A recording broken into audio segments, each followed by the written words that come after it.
So there's a lot of new features in Rails 5, and one of them that I want to talk about that's been talked about a little bit less than other things like Action Cable is the Attributes API. Now this is useful not just for virtual attributes, but attributes in general when you want to cast things that come in through the params to a certain type in Ruby. So this is super cool and something I wanted to talk about because yesterday I was talking with a friend of mine and helping him refactor some code that he had sort of hacked together around the Rails 4 and previous implementations of virtual attributes. So in this episode, we're going to talk about sort of what he was doing, why this is important, and then how you can do this in the new Rails 5 functionality here. So let's dive into that and talk a little bit about virtual attributes, what you might use them for, and let's get started. So let's make a new Rails 5 Beta 1 application. We'll call it payments because payments have a lot of good examples we could use here to talk about virtual attributes, how they're useful, and then how we can go about actually making them even more seamless in our application. So let's cd into the payments application. Let's just generate a scaffold for a charge model. Now the charge is going to be a model that just saves the user's credit card charges. So anytime that a user would get charged, we would create a charge object. This is very similar to Stripe, and we're going to need to store an amount on there of how much the card was charged. Now, amount is interesting because and we're going to follow Stripe's lead here and say, let's store the amount in cents as an integer, and that helps you deal with sort of the rounding errors that can crop up if you're storing the amount in a decimal or a float format. So they store as an integer, and that requires you to save 1,000 in the database for a $10 amount. So that becomes a little bit harder to deal with when you are allowing your users to create charges in your UI. So let's go ahead and create that scaffold and then rakedb migrate that. And then take a look at this in the browser to see what a virtual attribute could help with when we're building out the form for charges. All right, now that that's done, I'm going to cd into payments and then run our Rails server. And then once that's loaded, we can fire up localhost 3000, go to /charges, and take a look at that. So when you're creating a new charge, you have to type in the amount in cents. And that's not something that is really useful for users. They don't really process payment amounts in cents. They process it in sort of decimal format with 2 decimal places after the dot. So that is something that we have to take into account when building the UI. We actually don't want users to type in amount in cents. We want them to type in the dollar amount as they're used to. So we actually want that formatting and everything in there. And that becomes sort of problematic. So how do you go about fixing that? Well, one of the ways that you could do that is that you could write some JavaScript and you could modify this form field. So we could open up our code here and we could say, let's actually, let's go to the charge. Let's set a virtual attribute. And this will be adder accessor amount. And we'll set that. And that will allow us to go into our form, or charges form, and then rather than filling out a number field for amount in cents, you could have a text field here for amount, and then that would allow us to say, let's go edit our charges controller, and we'll permit the amount. And then if we go back to the charge, we can have this convert before validation, for example, convert amount to cents. And we could make a method called that. And this would just say self.amount in cents equals the amount times 100 if amount is present. So if there is an amount on the charge, we'll multiply it by 100 and save that. Because the amount is a virtual attribute, it is just a helper to make our fields in the form more easy. And then we'll take the value that it saves to that and then convert that to cents. So if we were to go back and refresh this, we now have an amount field. You could type in $10, you can create the charge, and then we want this to be amount in cents as 1,000. But as you can see, that didn't actually work correctly. So we have to do all this work, and it's kind of fragile because we need to be careful with that. What's happening is you're going to get this times 100. So if we're doing our console, we would say like, okay, well our code in this before validation is saying, well, the amount is present, so let's do amount times 100. If we did that times 100, well, that would definitely be bad. That wouldn't be good at all if we got that. So that means that we need to make sure that we convert this to float. So then we could get closer, and then we'll assign that to the amount in cents equals 1,000, and then Rails will convert that to an integer, and it's kind of a mess. You have to be very careful that you're doing this correctly. So you got to make sure that you're converting that to the amount in cents. And if we were to go back and create another one and say, let's do $15, create our charge. Now we've got that working, but just last time we didn't have the 2F. That was the only thing we changed, and it only saved 10 cents in the last one. So we need to be very careful with that. It's just like it can become a little bit nasty, and you have to do it before validation or something else. This doesn't even work properly because if you do it before validation, this will get converted after validation, and that's good, but you really want to override when this amount gets set. So we actually would want to change this, and we would say adder reader amount, which would define, so adder reader and adder accessor, if you're not familiar, define methods for you. So if you're to do, here's all the options that you have. You can do adder reader, adder writer, adder accessor, amount, and adder reader will generate a method called amount, and it will just return you the at amount instance variable. If you do an adder writer, it's going to create an amount equals method that will take a new value, and then it will say at amount equals that new value. And so then your reader will read from the same variable that your writer sets to. And then if you were to remove these and just do adder accessor, it would define both of these for you. So that's useful, and that would actually save us some trouble, because if you go back to where we're at with the before validation, we're only doing this before the validation.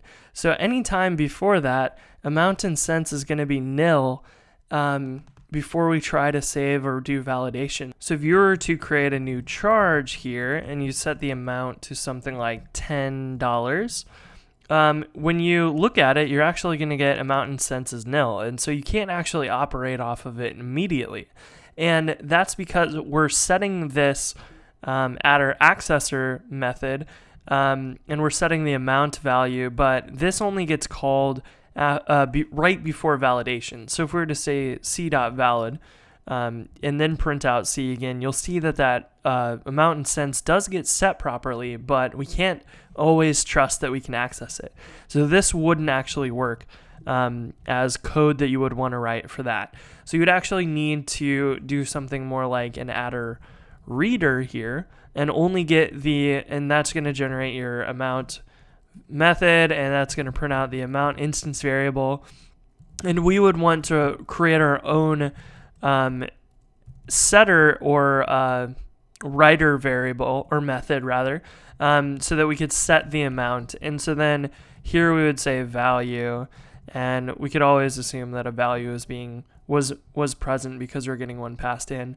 And so then this would allow you to basically do the same thing, but this will get set immediately. So that is just regular old Ruby code. And if we reload here and we go back up and run that same thing, you'll see that amount and sense gets set immediately. So that's just your regular old Ruby class functionality, the adder readers and adder writers and accessors. But we have to override the writer because we want to cast that and do some conversion to it. And even this is, you want to be super careful with money. This is a bad example of that, but take a look at this. So you're doing a new charge and your amount is $19.99, which is a very common amount to charge someone's card.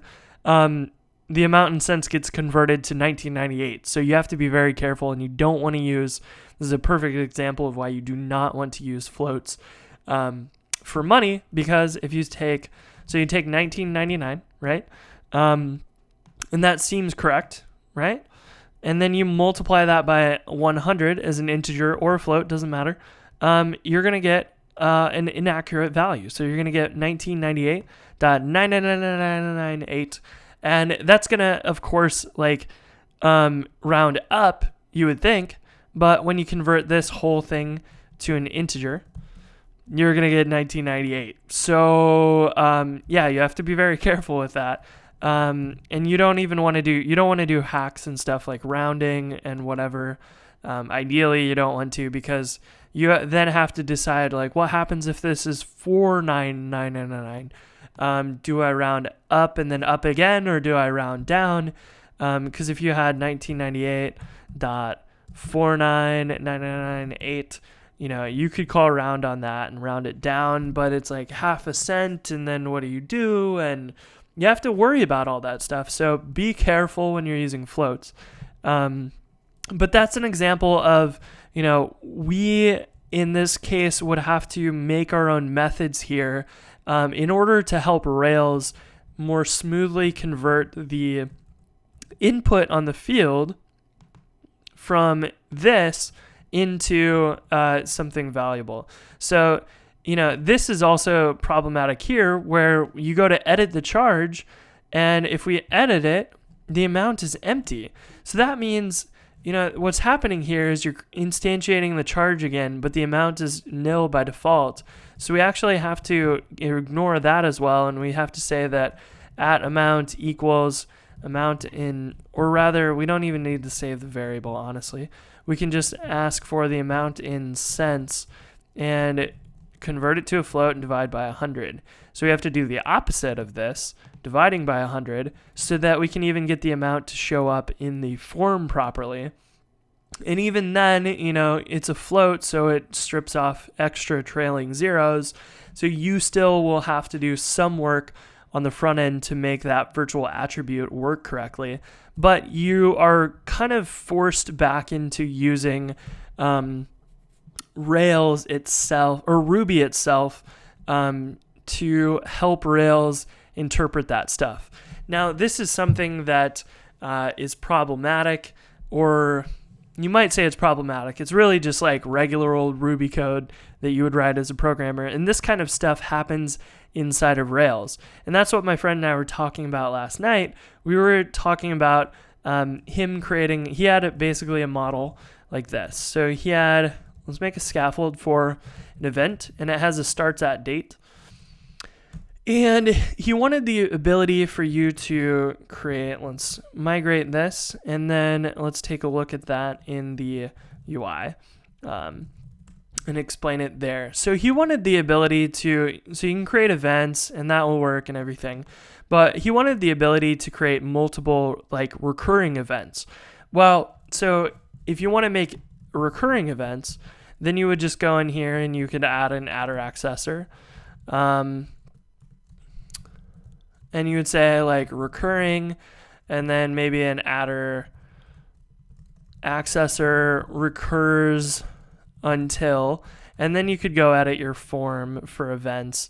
And then you could have let's say we'll do class of field, and we'll have a f dot checkbox for recurring.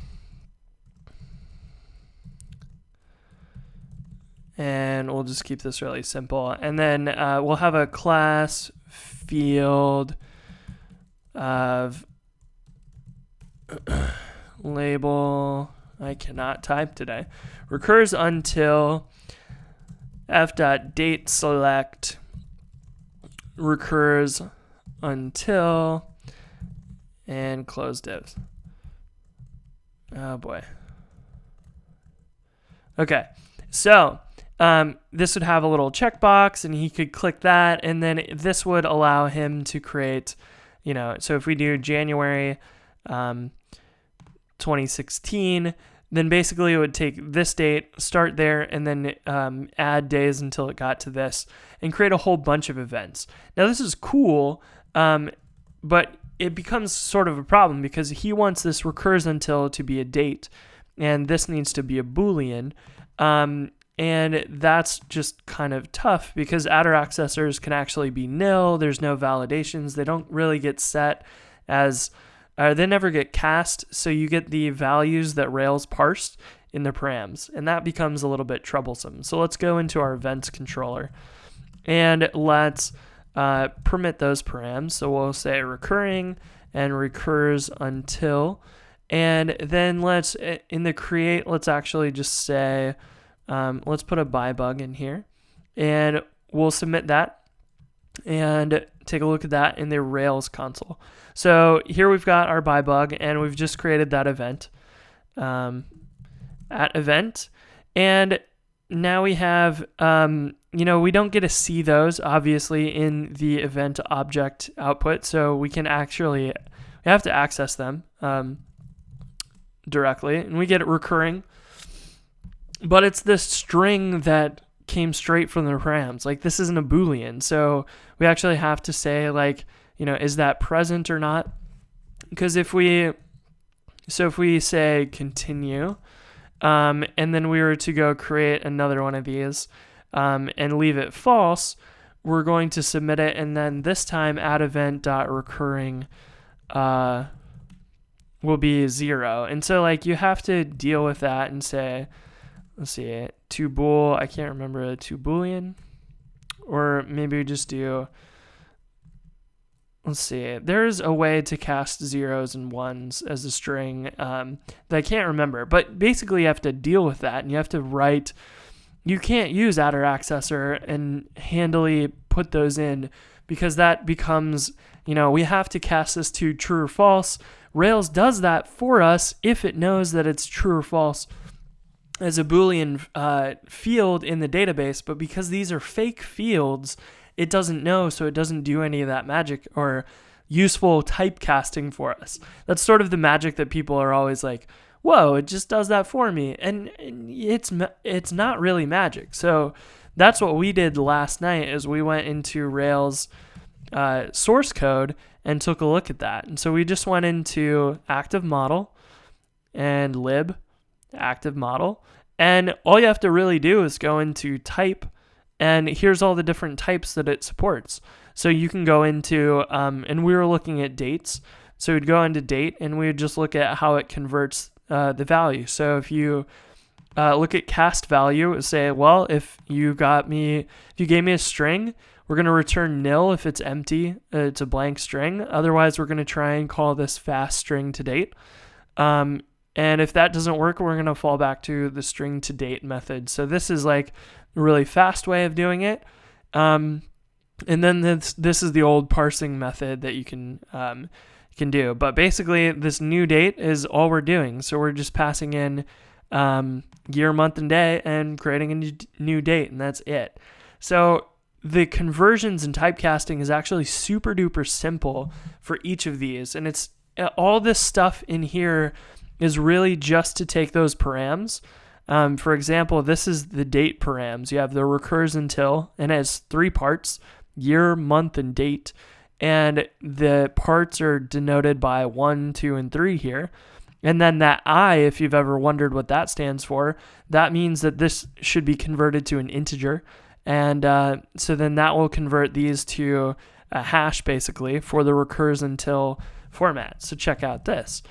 We have the recurs until value, and this is what Rails parsed that out to be. So it knew to take these three key values to take the name, then set that recurs until attribute on the event, and then it parsed out a little hash and said, well, this should be the key, and this should be the value, and it's already converted all of those to integers for us.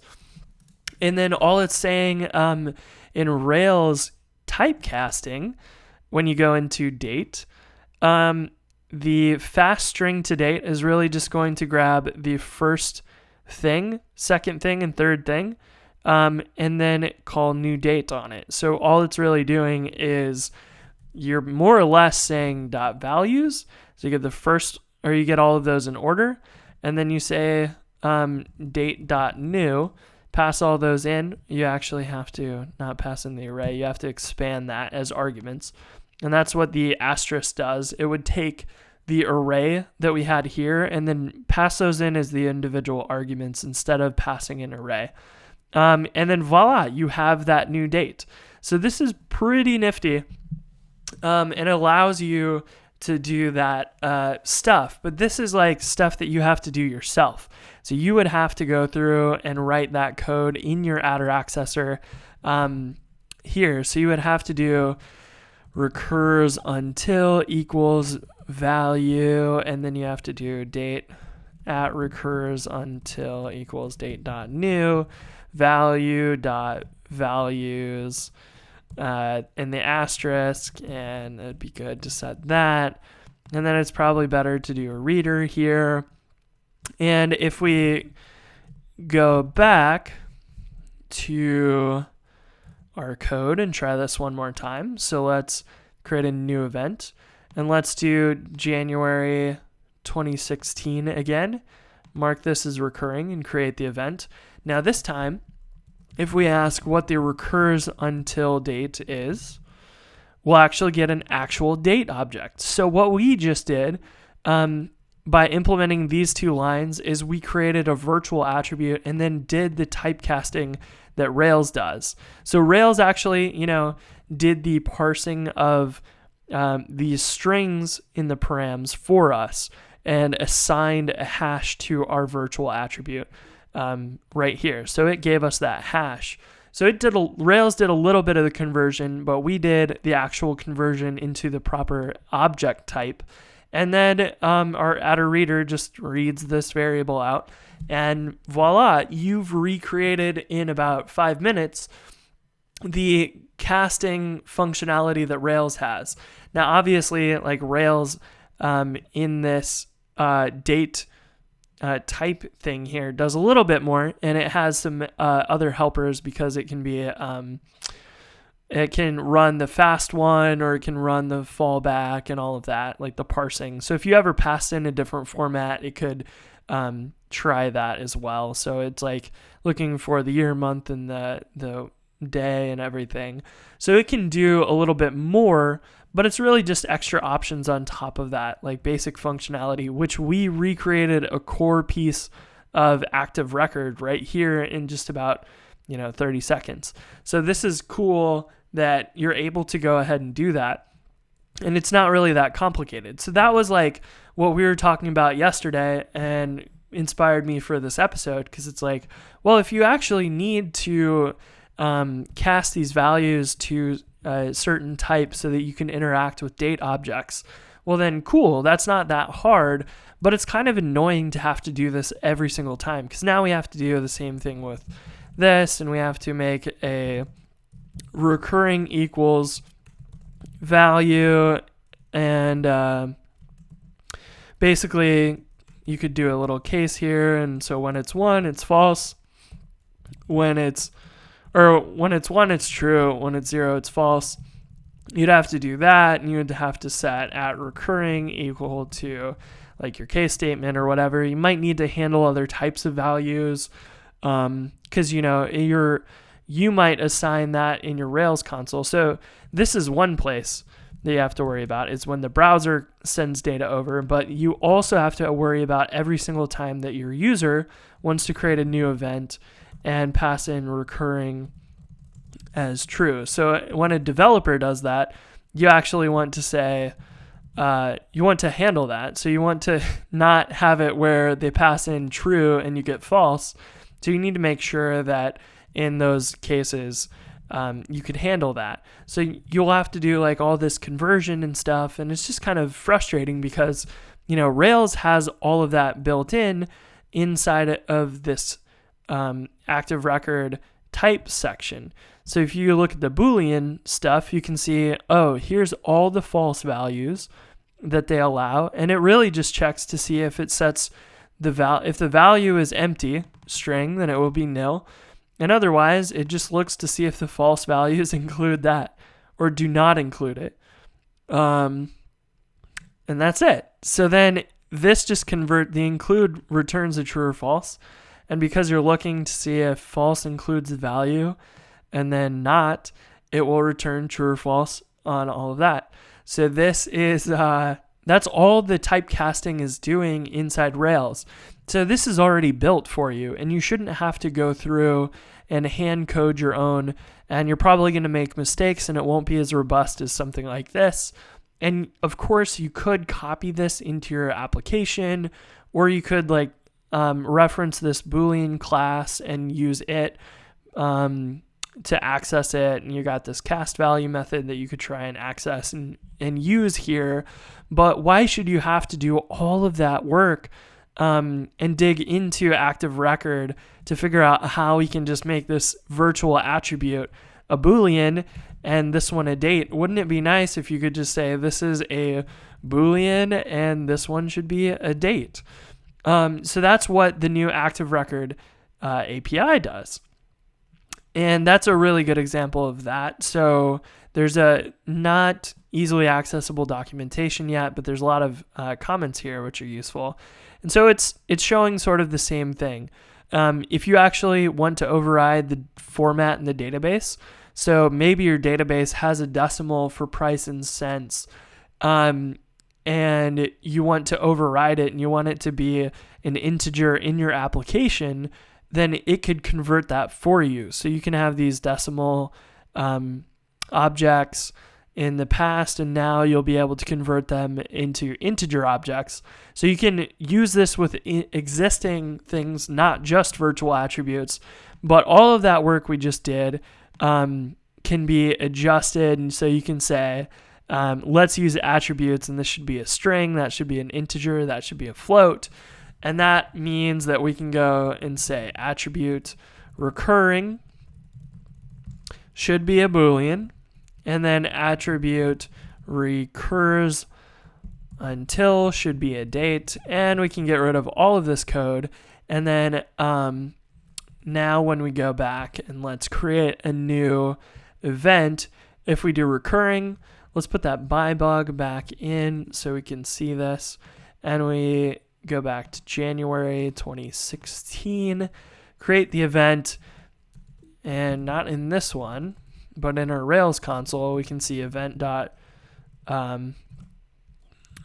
So it doesn't put it in the output again because they're virtual attributes, but event dot recurring is now a Boolean. So Rails built-in typecasting functionality is actually being used and given to you in a very, very easy manner that allows you to add virtual attributes, to cast the original attributes. All of that stuff is just handled for you. It's not that complicated to do yourself, but you can take advantage of all of the Rails stuff with this helper that they basically added in Rails 5. So I thought that was really interesting and explains a lot about virtual attributes and kind of the benefits that you can get.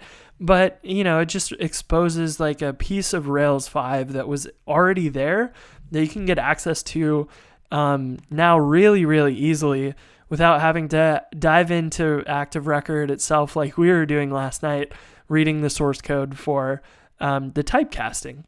So I hope you enjoyed that episode and the look into virtual attributes and the new attributes API built into Rails. And if you're interested in seeing more of this stuff about how things work behind the scenes, basically taking a look at all those little dark corners and understanding how WebSockets work and HTTP works and Rails works internally so that you can get a better understanding of how to interact with all of this stuff. Let me know in the comments below, because I've been thinking about doing a series of videos basically building up a web framework from scratch with just pure Ruby, and we'll go build up pretty much like basic versions like we did here in the beginning of this episode, rebuilding some of that functionality so you can see how all of this stuff works and realize like Rails and these web frameworks are really not that complicated. They just do a lot of stuff and they've already done it for you. So if you're interested in those videos, leave a comment below so I can kind of gauge how interested you guys are. I think it'd be really fun to do, and I think it would be really, really, really helpful for anybody looking to get a really good understanding of how Rails works. And for me, understanding all of those underlying tools really changed the way I look at Rails, because I mean, like, I go dive into Rails source code anytime I have a question about like, oh, well, I'm trying to convert this virtual attribute to date. Why don't I just like dive into the Rails code and see how they do it, and then access that code, or try and do a copy of that or a simpler version of it, or whatever. And that's what we were doing last night, and it really ends up saving you a lot of time. So if you're interested in that and want to like remove sort of the scary feeling of diving into Rails deeper or gems or any of that stuff, let me know in the comments below, and what you would like to see as well. So I hope you enjoyed this episode. I have a little bit of a sore throat, so I hope it wasn't too bad. But then I will talk to you next week. Peace.